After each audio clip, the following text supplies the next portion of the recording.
Hey there, friends. Welcome to the Being Brown and Bold podcast. I'm your host, Jess Thomas. We're so excited that you're joining us for some really yummy, interesting conversations about stepping out of our comfort zone and taking chances. Today, I am chatting with Chef Vijay Kumar. He grew up on his family's farm in a small town near Madurai, which is located in the southern part of India. The eldest of three children, Vijay helped his mother and grandmother in farming and cooking. It was this childhood upbringing where his passion for fresh ingredients and cooking arose. Vijay graduated in hotel management and catering technology in India. He worked in some of the best hotel kitchens in India before working on cruise ships for several years, where he perfected his style of food art and presentation with unique knife skills and use of fresh fruits, vegetables, and flowers. When Vijay came to the United States, he worked at Michelin restaurants in California until 2021 when he moved to New York City. He's been at Semma serving heritage South Indian cuisine inspired by his upbringing, which has been named a top 10 new restaurant of the year by Bon Appetit, one of the top 50 restaurants of the year by the New York Times, and a Michelin star, making it the only Indian restaurant in the United States right now with this honor. Vijay, it is so great to have you here on the podcast. Oh my God, thank you so much for having me. It's such an honor. Thanks a lot. I'm so excited for the podcast. Well, we are so excited to have you because you're my first Michelin star person here. So I'm really excited for that, mainly because it's a recognition, because I'm from South India too. It's a recognition that our food is good enough for fine dining. So I'm so proud of you. Thank you. So here on the podcast, we think names and pronunciations of our names are important, and even the meaning. So tell us about your name. All right. So my name is Vijay Kumar. Vijay means victory. So Kumar is also the Lord Kartikeya's name. My dad is serious devotee of Lord the Hindu Lord Kartikeya. So he just want to make sure, he names all of our all my siblings' name has to have the Lord name. So that's all of us have a Hindu God name. Yeah, that's cool. Yeah. So tell us a little bit about yourself. What does it mean to be you? I just don't want to compromise anything. I just want to be me, something that I just want to honor my heritage, even though it doesn't matter. I live in America, I live in Australia, wherever I go. That was always me, my heads are in my head. I just wanted to cook what I always grew up eating it. That was in my head for a very long time. That was cooking contemporary Indian food, but it just wanted this is it's a perfect timing, perfect that it just happened when I moved to New York, that I'm just cooking my heritage Indian food. I just don't want to be compromised anything, even though if let's say I just want to I don't want to compromise my my culture or my root in my cooking. So I mean, in the culinary spaces, I think I don't know what it's like when you did your training, but I know in the West there's a lot of emphasis on French technique and European style. But because you grew up in India, how does your cultural heritage inform your life and work in the culinary spaces? I think every cuisine has own techniques. We don't have to follow French techniques or French cooking style or something. We have our own cooking techniques and cooking method and everything. So I just even though I learned French cooking, French techniques, everything in my cooking, I just want to use our cooking techniques. For example, I just want to grind the spices or mortar and pestle. I just don't want to lose any electric blender or anything when we grind the spices, stuff like that. Because that's all that I learned from my grandparents. My mother or something, that I like to grind my spices with our with the mortar and pestle. Yeah. You say that it's the women in your family that taught you how to cook, right? So do you feel like people from your hometown, your area, do they think that really cooking is meant to be women's work, but restaurants are actually meant for men. Like Absolutely. how's it perceived? It is? Absolutely. Yeah. That is like, I mean, it is kind of changing. Like, I would say like, it thing has been changing like a lot. Like, and even in the Western world, it was like this for a while, I believe. I even like, like let's say Madhu Jeffrey, Batma Lakshmi, look what they are ruling the culinary world in the Western countries. Like, they were like a whole inspiration. But yes, answer to your questions, like in India, the cooking it's meant for women. Like, I'm hoping it's changing. I think it will change a lot. And then I'm looking forward to have more and more like female chefs to rock the culinary world. Yeah. So then, so here you are as a kid learning how to cook and helping out in the kitchen. So when you were little, did you imagine as an adult that this is what you would be doing? I don't think like when you were a kid, like, every time it changes, right? Like, you had no clear, you didn't have a clear idea, like, especially coming from a farmer's family, when your parents are farmers, they have no clear clue how you wanted to be. Like, I mean, like a stereotype Indian parents, they just wanted to be like, be a doctor, engineer, like, like, let's say when I was in 5th grade, I wanted to be a doctor. Or like, and then like 6th or 7th grade, I just want to be an engineer. But even though also I want to respect the farming culture, like, you want to be a farmer, but I just want to do something like something different other than farming to like, to do something different too. Like, so I don't think I had a very clear idea what I wanted to be exactly when I was a kid. Like, I just kept changing. But at a certain point, I think up to like teenager, something I want to be an engineer. But also I also had a passion for cooking too. So. So was it difficult then to actually, because you go up to 10th standard, right? And then you have to decide what you want to do. Is that how it works? After 12th grade, which yeah. Like, so after 12th grade, then you have to choose your like, I mean, when you after 12th grade, you have to choose when you go to college, before you go to college. So is it at that point that you switched to culinary, or at that point were you still thinking engineer? I was still thinking engineering though. I mean, there are, engineering. Yes, I was actually wanted to be engineer, like when I was in 11th or 12th grade, like, and there are multiple reasons. I got admission at the culinary school first before engineering. Then I don't know if you can tell you the story. That's a long story. So I just like so I got admission at the culinary school because I thought that engineering take a long time to like, proceed. And when my dad was like, I think you should be a chef, like, that's your passion. You can be a chef too, because I don't think the engineering is going to come up anytime soon. Then we paid all the fees, everything, right? Like, then we got the admission for engineering college.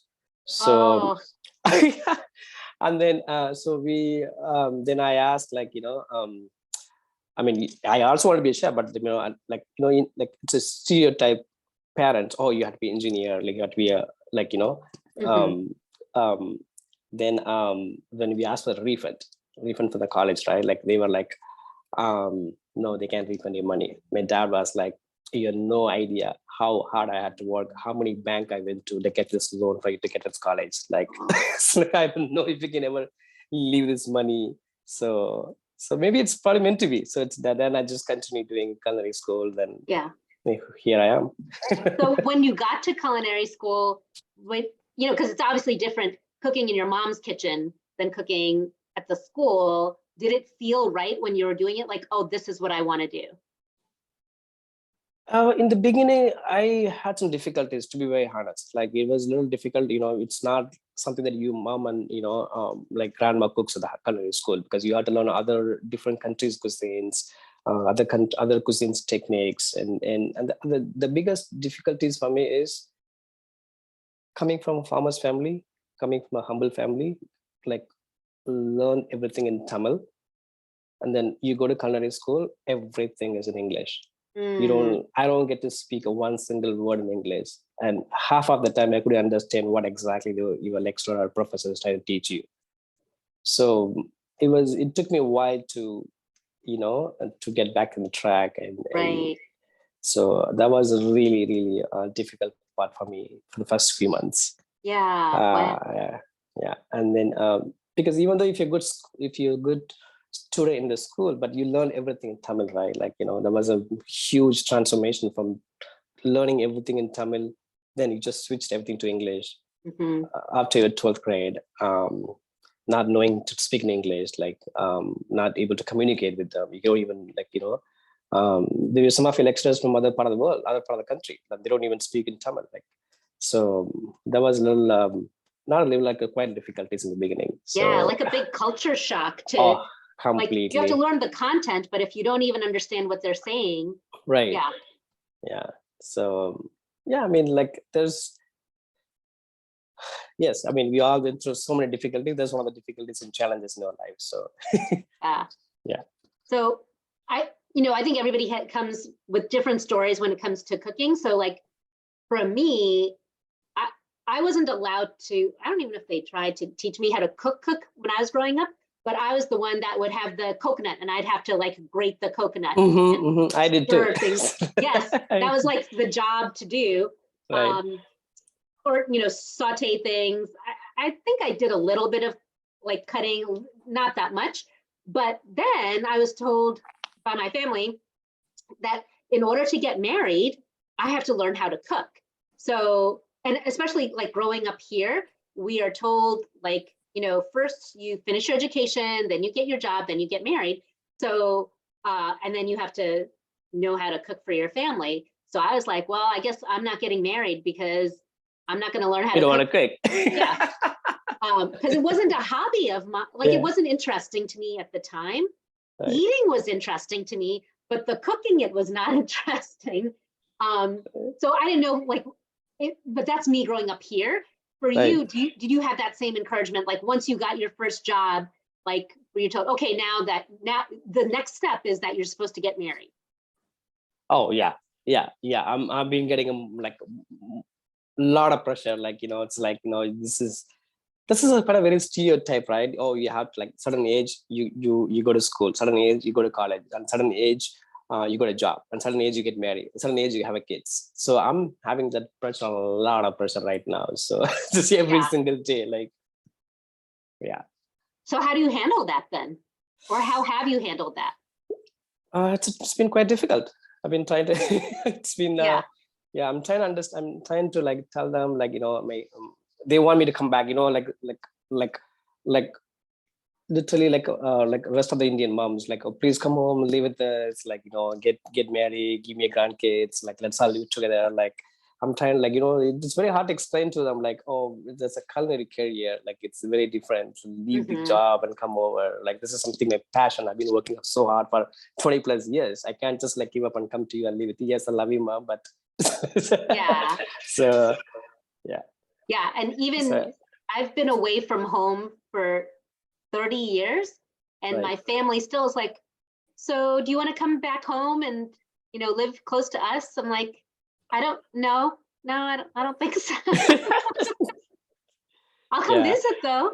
Yeah, but I make sure I call her every single night before I go to bed. Like, I just every single night without fail. I just at least I talk to her for 2 minutes, 2 or 3 minutes. I just want to say hi to her. So is your conversation like this? Hello, Monet, what did you eat today? Like more than that. The food, what you do, I mean, she like to share all her problems. Like, if she went to any challenges, any good, bad, she like to share everything with me. So it's like, she keeps some stories to share with me always. So So growing up, just even saying the names of the children in your family is all after God's, but then now you're in the US, right? So you see faith express itself differently, and people of all different faiths here. So as you've encountered so many cultures, both India and in here, has any specific kind of belief system or faith informed your outlook in your life personally? Oh yeah, 100%. I mean, like I said, I mean, definitely there's a culture shock. Like when you moved here, there's a lot of things are quite different here. Like, language, accent, like, people don't understand what you're trying to talk. And then there's so many it's a complete culture shock when I moved here first time. And like I said, again, I just don't want to compromise anything for somebody else. I just don't want to give up my heritage. I just don't want to give up my root. I just want to be myself. You know what I'm saying? Like, I don't think I can live for somebody else. I just want to be me without without giving out my identity. Mm-hmm. So That's great. Yeah. As when you lived outside of Tamil Nadu and encountered different people, because I'm assuming there are people from around the country coming to the culinary school. Right. So and when you go to the hotels too, like people from all over the country, they come here, work with you. You will encounter multiple languages, multiple different parts of the country, different parts of the world. You get to work, when you work on cruise ships, you get to work in a multi national people, people from all over the country. So yes, yeah. I'm sorry. What was your question actually? Did you feel like there was any prejudice against you just based on where you're from? Absolutely, yeah, absolutely. I'm sure, like every single one go through this prejudice everywhere. Like, I mean, I even within Tamil Nadu, there is so many different prejudice. Let's say, you have a caste system, you have religious, so I wouldn't say no. Yes, 100% yes. Yes, we all went through. I'm sure every one of us went through at some point. Yeah. Is there anything stereotypical of like Tamil culture that is actually true? In America, they will say, "Oh, if you see an Indian-owned business, that they're most likely Gujarati." I mean, let me tell you this way. I mean, stereotypical, like coming back to cuisine, right?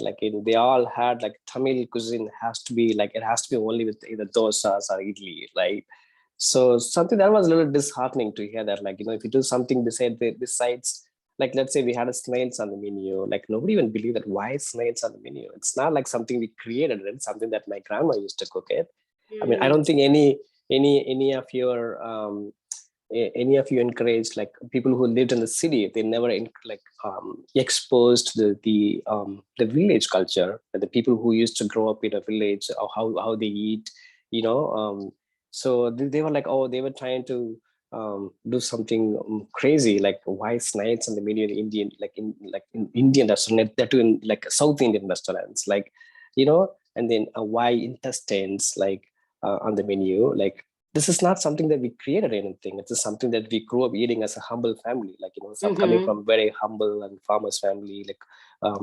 We don't have a luxury to eat just the lamb chops, or we don't buy only just the lamb chops meat. If you come buy meat, you buy the whole meat, right? You just cut them into pieces, they'll give it to you, you just cook it. So no waste. Sometimes, no waste. And then they just give you all this intestines, or all the offals, even the blood. The goat blood, they just give you for free or something. You just cook them. So that's something why not in the Indian restaurants when we let's say 65% of the Tamilian population are from the villages. When they are eating it, millions and millions of people are eating it. Why not? It can be in the restaurant menu.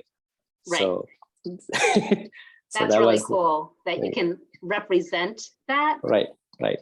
Have you got so when people come to the restaurant and order those things, I don't know, but I just imagine if they order the snails, it's like they took escargot from France, but they're Indianizing it. When actually, no, this is our people's food. Right. Yeah. I mean, still, the sad part is even Indians, they don't understand sometimes, because they all had very city life. They've never been to villages. So they just went to school in city. They just come to college here. They live here. They don't even know. I mean, how do you say? They have not even exposed to some of the village life. So it's sad to hear from them. So I mean, once they hear the story, it was oh my God. They were so I'm glad I'm just replicate. I'm represent those kind of cultures. So yeah, that's great. Has it been difficult integrating into American culture for yourself, as far as friendships or customs that you find here? In the beginning, yes. I had some difficulties. Now I think I'm just part of them. I'm just one of them. I think I love to be with the multicultural. I love to learn from each other. The beginning, like I said, I had some cultural shock. It took me some time to come out of my shell, to be to get along with others, to other cultures and stuff like that. Now I'm fine. Yeah. And now you live in New York, but when you first came to America, you were in California. Do you ever miss West Coast? Do you feel a difference between California, Northern California culture and New York culture? To be honest, I don't think it looks. I mean, the California and New York has both very open-minded culture. They are very open-minded, super diverse city. There are multicultural people living in both states, and then they would like to like welcome any culture they come to the country, or and I mean, yes, there are certain like weather, it's a little different than West Coast to East Coast. And then other than that, I don't see any much difference. Like Mhm. I just love what I do. Like most of the time I just spend time in the kitchen. So Yeah. yeah. So if you get a day off, like what are fun things you like to do when you're resting, like resting from the restaurant? I like nature. Like I said, I love nature. I grew up in a bunch of trees and like farms and stuff like that. So anytime I get a anytime I get a break, I go for a long ride. Just go through mountains. Somewhere it's peaceful, or just go through some ocean ride. Like listen some good music. And yeah, that's what I do. I go to some good restaurant and try some different cuisines. Yeah. That's my hobby. Does Mostly I love going to nature. Like I just Yeah. love nature. Yeah. Okay, if you had a choice, mountains or ocean? Mountains. Mountains. For sure. Yes, for sure. Yeah. Mountains. Yeah. Because I am from inland. So I I haven't seen ocean till I was in 10th grade. Wow. So yeah. So I think definitely mountain is so close to me. Coming from Yeah. again farming and village families. Right. Yeah. Since you've been in the US, has your family ever gotten a chance to visit you here? Not yet. Like I think my mom is one of those workaholic who like to work all the time, who like to like so attached with our farms. I mean, we still have farms. We want farm, and she doesn't like to travel much. So none of them haven't visited me yet. Hopefully one day I'll convince them to bring over here to show them the Western world. Yeah, that would be really fun. What do they think about your culinary career in the US? Definitely they're happy and proud, even though they no clue what this accluded means. Yeah. I don't think even my mom has no clue what I'm doing. Like, she knows that I'm doing something good. There's like, he's getting some awards and clothes, but she has no idea what Michelin means or what Yeah. I don't think she really understands all those things, but I'm sure she always gives her place blessings. She always just do whatever you do your best, and she always prays for me, give her blessings, and and do all those things, and Yeah. definitely very proud of me. And I mean, she's been hearing from other people too. Like even though she doesn't understand exactly, it's because she can't even read and write. Like I'm sure somebody else will tell them what exactly it means, but even though she doesn't understand quite fully, but she definitely feels proud of me. Yeah. Is she? Is your family like typical Indian family of like, are you going to move back home? Are you going to come home soon? Oh my God. I get this every single day. Like every single day, every single time. The first question they'll ask me, like, when are you gonna come? I think you should think about moving here. Like, Mom, I'm just like I'm cooking here. Like, this is my passion. This is my career. Like, Yeah. oh, but no, you have to come and live with us. Like, this has been an ongoing conversation every single day. Right. Aww. Yeah. Yeah. Well, then they're very typical because all of our families. 100% typical. Super typical. Yeah. So obviously you love your food from back home. What are 3 favorite things that you like to eat outside of like your home food? Well, like I said, I like to explore different cuisines. Like, right? I mean, I love pastas for sure, and tacos, like pastas and tacos and sushi. I mean, at this point, you know what? I'm just trying different cuisines. I mean, this is all my top food. But even though I've been exploring so many different food, which I'm loving it. Like, Yeah. Even though I love my food, but I just also like to try different food also. Yeah. Have you had biscuits and gravy yet? Yes. But not the real one from the like a typical like authentic one, but I've been like trying. Actually, one of my chef like who worked with me, he made it for me. I loved it. I really loved it. Yeah. It was like, if you come down to the South, I'll make you some real. I know. I was gonna say that. I was gonna say that I have never tried the South version, the real like gravy and biscuits. But I just for this, I'll probably have to come and visit you, and then I have a bunch of people who like to come to South too. So I'm going to visit all of you guys soon. Yeah, you can do like a food crawl where you visit all of us, and we all cook like typical Southern things for you. That would be so fun. That's what you gotta book. Tell your mom to come to America, then you both road trip and you go on this vacation. That'll be amazing. I'll do that. I'll ask her. Yeah. We'll come and visit you then. Yes. If you could start like a different type of restaurant concept, like all the things that you've learned so far, like what's the one thing that pops in your head of like, oh, it would be fun to do this also? Besides the restaurant, besides the South Indian restaurant, you mean? Mm-hmm. Would you open a taco stand? Maybe. Like, you know what? Actually, Chef Shintan had a very interesting concept. He went to Mexico recently. They had a tacos with the Indian tacos with Indian spices. That was actually really amazing. So yeah, that'll be really fun. I mean, I don't have a clear idea yet, but but I think that'll be probably something interesting. Yeah. It's fun to dream of like what could be. To do. Yeah. That's cool. So, a lot of people who are listening, they either are wanting to do something bold or they're like in that process.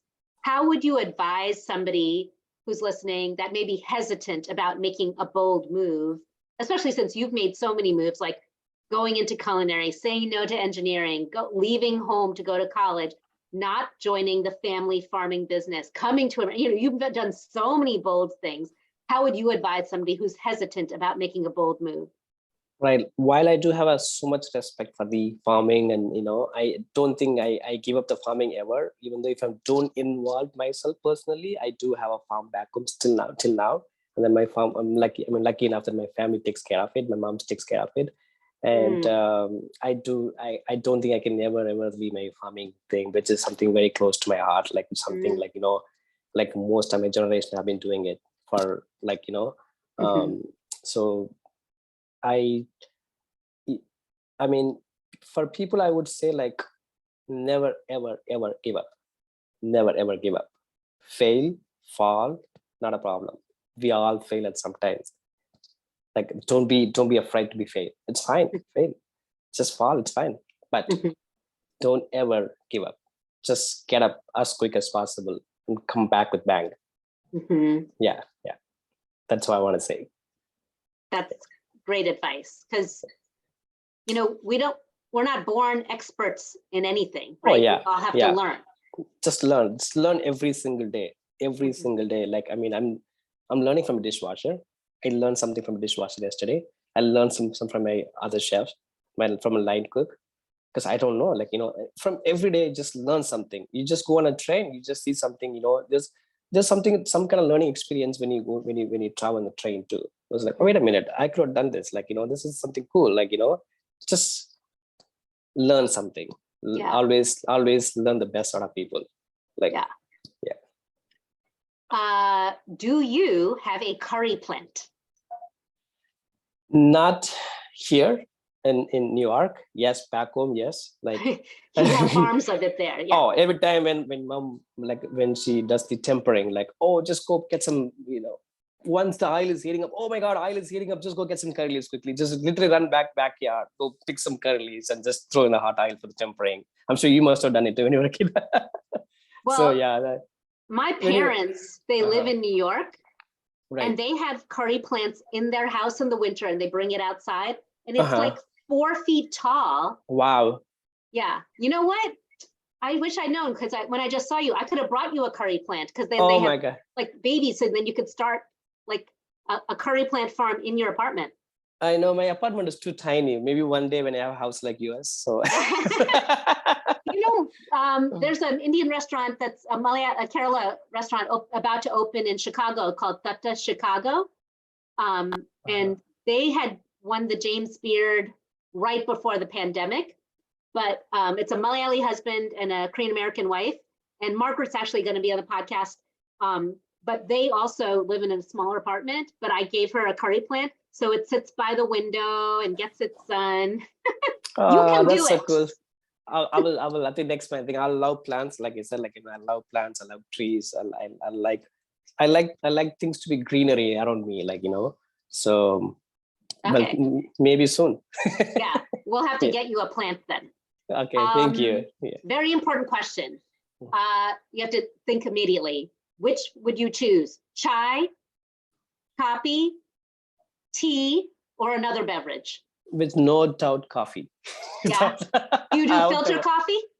I do filter coffee. Yes, I do Yeah. filter coffee. I should have at least 2 coffee a day. At least 2 coffee. I don't think I can live without coffee. Sorry, I just love coffee. Did you all grow coffee plants in your farm? No, not in Tamil Nadu because, but we usually get from Kerala or maybe from other parts of India because coffee it's not technically, because I think it requires certain weather. I don't think Tamil Nadu weather is really helping. So I don't think we can grow coffee in Tamil Nadu.